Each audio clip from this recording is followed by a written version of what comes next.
Naitanong mo na ba sa sarili mo kung bakit may mga lalaking tinatrato ng mga babae na parang basura habang may mga lalaki namang desperado nilang hinahabol?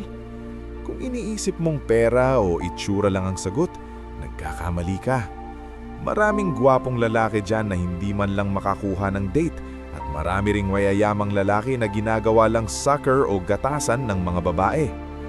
Ano ang tunay na sikreto? Simple lang. Alam ng isang high-value man kung kailan at paano mag-ignore. Ang totoo, 90% ng mga kalalakihan ay mga simp, desperadong mapansin ng babae. Ang mga high-value men ay kabaligtaran. Alam nila na ang hindi pagbibigay ng atensyon ay nakakabaliw para sa mga babae.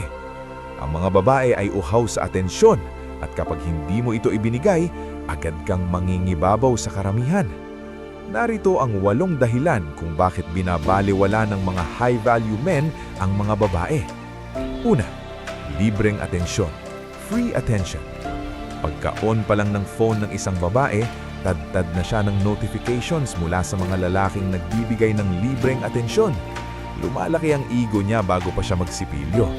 Pero ang isang high-value man, hindi siya nagbibigay ng atensyon ng libre.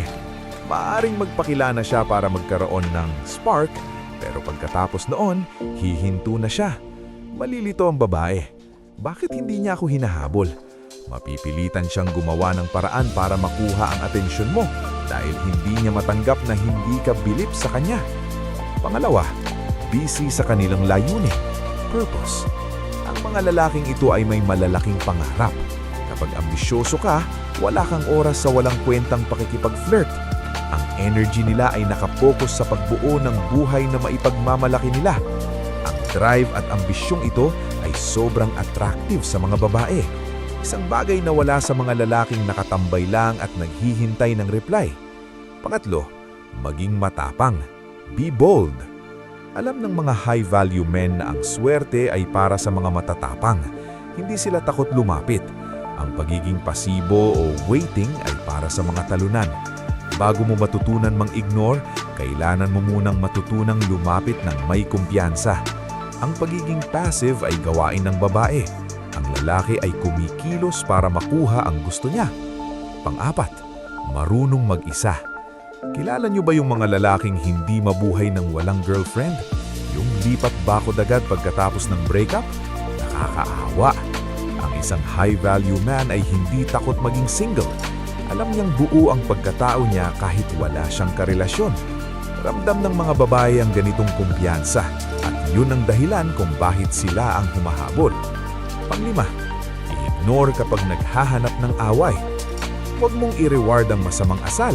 Kapag ang isang babae ay nagsisimula ng walang kwentang away o nagiging irrational, huwag kang pumatol. Kapag hindi mo siya pinansin, binibigyan mo siya ng wake-up call na ang kanyang pag-iinarte ay may konsekwensya. Ibalik mo lang ang atensyon mo kapag marunong na siyang rumispeto at umamin sa mali niya. Pang-anim, maging direkta. Be direct. Ayaw ng mga high-value men ng laro. Para sa kanila, mas mabuti pang ma-reject kaysa magsayang ng oras. Kapag ang isang babae ay nagsimulang maglaro ng mind games, ini-ignore o gino-ghost nila agad. Ang mga simp ay nagpapadala ng mahahabang text puno ng emoji. Ang high-value man ay maikli at direkta lang makipag-usap. Pang-7, huwag baguhin ang plano para sa kanya.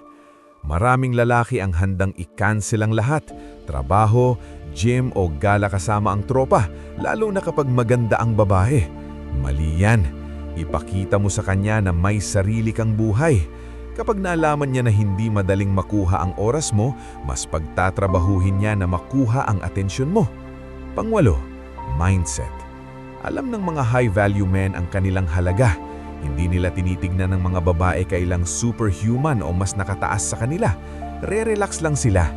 Ang nonchalant attitude na ito ay napaka-attractive. Kung naniniwala kang ikaw ang top of the food chain, lalabas at lalabas yan sa kilos mo. Tandaan, kung gusto mong mag-level up sa buhay, huwag kalimutang i-like at i-subscribe ang channel na ito. Hanggang sa muli!